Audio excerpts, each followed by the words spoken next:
Iran was certainly a hot topic at the Christians United for Israel summit in Washington, D.C. While I was there, I got Texas Republican Congressman Dan Crenshaw's take on the issue. And I began by asking him if he thinks President Trump's strategy of using sanctions to force Iran back to the negotiating table and to get Tehran to agree to an effective nuclear deal will, in fact, work. It's unclear whether the strategy will work. That doesn't make it the wrong strategy. The wrong strategy was removing all of the leverage that we had under the Obama administration and giving them a deal that would allow them to have a nuclear weapon in 10 to 15 years. So we have to think about it in those terms. Why was the JCPOA a bad deal? Well, because in 10 to 15 years from then, the Iranians could simply say, hey, we abided by the deal, and now we can do whatever we want. We can enrich uranium, and there's nothing you can do about it. And guess what? Now we're rich, and you know, because we removed all the sanctions, they're able to grow their economy, and we know that they put money right back into the Quds Force, into the IRGC after that. So they maintained that regional destabilization tactic that they had been doing. They continued development of ballistic missiles. They did all the things that we hoped they would moderate on. Hope and change is not a good foreign policy.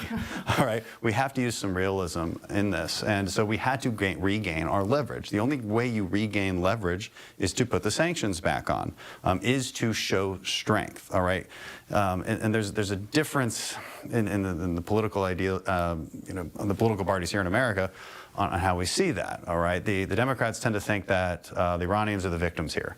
That is far from the case. The Iranians are not the victims. Okay, they've been a bad actor in the Middle East for as long as we can remember. Well, really since 1979. They've been a terrible enemy of Israel. They constantly threaten the destruction of Israel. They have killed American soldiers in Iraq. They are not the victims here, and we should not treat them as such.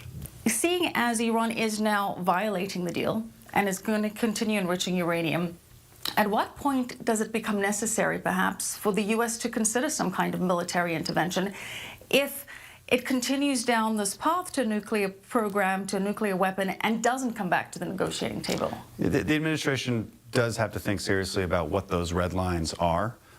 You know, is it a certain enrichment level? I'm not so sure it is.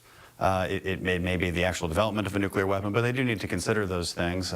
Do you see a military strike as something that's likely? I don't know if it's likely yet. At this point in time, I don't think it's necessary yet. But you know, tomorrow it can change. What do you think would likely trigger it? It's hard to get into hypotheticals about what would trigger it. It depends on quite a few factors. So we can't take that option off the table, and we cannot pretend again that Iran is the victim. All right, we have to come together as Americans and with our ally Israel on this particular issue. And so it worries me a great deal when I hear Democrats saying that we provoked this, that we did this. Again, this is far from the case.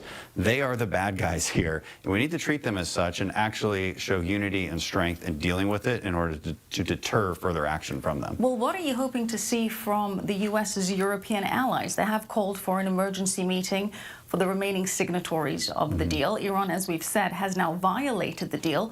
Do you think they're going to finally come through with some snapback sanctions? Do you think that there could be a growing disconnect between the other parties to the deal? Is the UK perhaps shifting more towards the US? I'm not privy to exactly what kind of conversations they're having in Europe, so it's hard to say what the Europeans will do. What I think they should do is show some strength and backbone on this. Because, listen, if you give them economic relief for bad actions, well, that just incentivizes more bad actions. We've watched this play out for years with North Korea, right? They throw a tantrum, they threaten nuclear war, and then they get stuff from us. If we keep incentivizing this behavior, it's always going to lead us down this path. It's a very clear pattern set by the Iranians and like I said, the North Koreans. I don't think we should reward that. So the Iranians think that by upping their uranium enrichment levels that they gain leverage. Okay, well, let's just prove them wrong. Let's show them that that doesn't give them more leverage. I think that would be a better take, and that's frankly what the Trump administration has done. Now, it ends up getting messy. It does. but it's a better path than allowing them to a very clear path to a nuclear bomb 10 to 15 years from now. We have to remember, Iranians are very clever and they're very patient. They're a long-term civilization.